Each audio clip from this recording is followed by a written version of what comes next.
the cripple, there was once a sage who called his sons and family before his death and instructed them to water trees.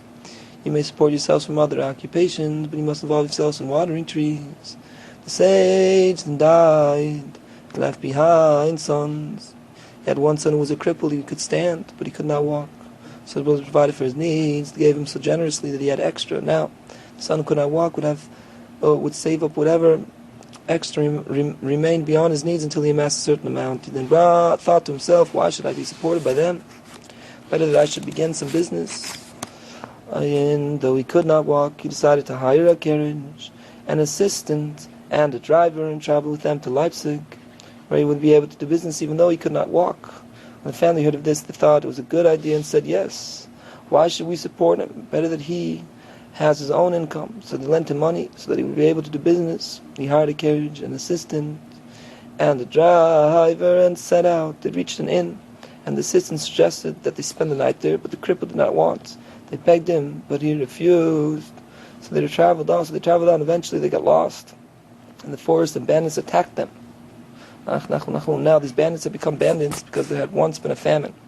Someone then came into town and proclaimed, whoever wants food should come to me. And several people came forward. He acted shrewdly, and whoever he felt would be useless to him, he was sent away. But to another he would say, you can be a craftsman, while to another he said, you can be a miller. He chose only intelligent people and went with them to the forests, where he told them that they should become bandits. Since the roads to Leipzig, Breslau, and other places pass by there, and merchants travel here, we can rob them and take their money. So it was these bandits who attacked the cripple and his men. The driver and the assistant were able to fled, and the cripple was left alone on the carriage. The bandits came along and took the chest of money and asked him, why are you just sitting here? And he told them that he was crippled. The bandits took the chest and the horses and left him in the carriage. Meanwhile, the assistant and the driver had fled away. Somewhere decided together that since they had taken out loans from landowners, why should they return home to be placed in chains?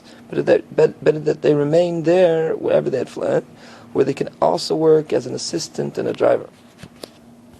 Now the cripple, as long as he had the food that he had taken from home, the dry bread that he had in the carriage, he ate it. But when it was finished and he had nothing to eat, he thought about what he should do. So he threw himself out of the carriage so that he could eat the grasses. He slept alone in the field, which was frightening. By now he was so weak that he could not even stand but only crawl. He ate the grass around him. As long as he could stretch out his hand and eat, he would eat at that spot. But when the grass around him was finished, and he could no longer stretch out his hand for it, he moved on and ate there. He ate grass for a long time. Once he came to a grass, the likes of which he had never eaten before. He liked that grass, since he had been eating grasses for so long. He was familiar with them, and he had never seen such a grass before. He decided to uproot it. Beneath it was a diamond, and the diamond was square.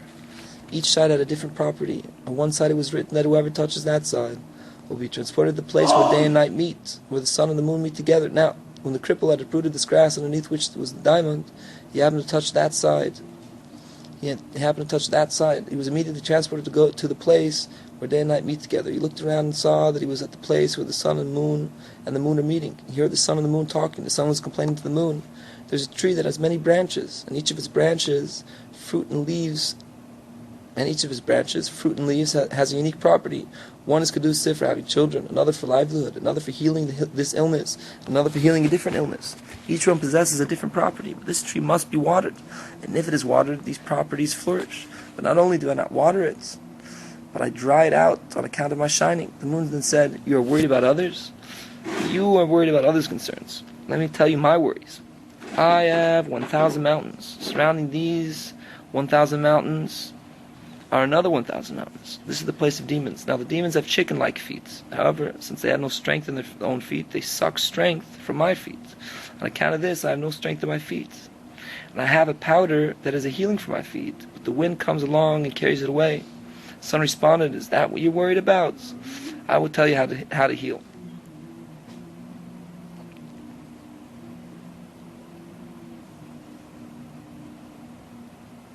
There's a path, and many paths branch off from that path.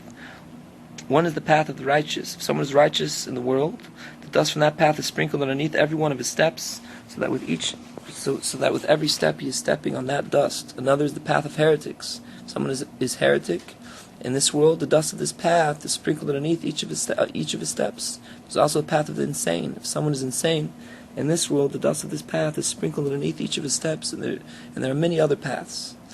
And there's a special path for the righteous who accept suffering upon themselves. The landowners drive them on in chains, so they have no strength in their feet. Dust from this path is sprinkled underneath their feet, so that they have strength in their feet. So go there. There's plenty of dust there, and you will find healing for your feet. The cripple heard all this. The sun told to the moon. Just then he looked at another side of the diamond and saw that it was written there that whoever touches that side will be transported to the path from which many paths branch out. So he touched that side and was immediately brought there. He placed his feet on the path whose dust was healing for the feet, and he was immediately healed.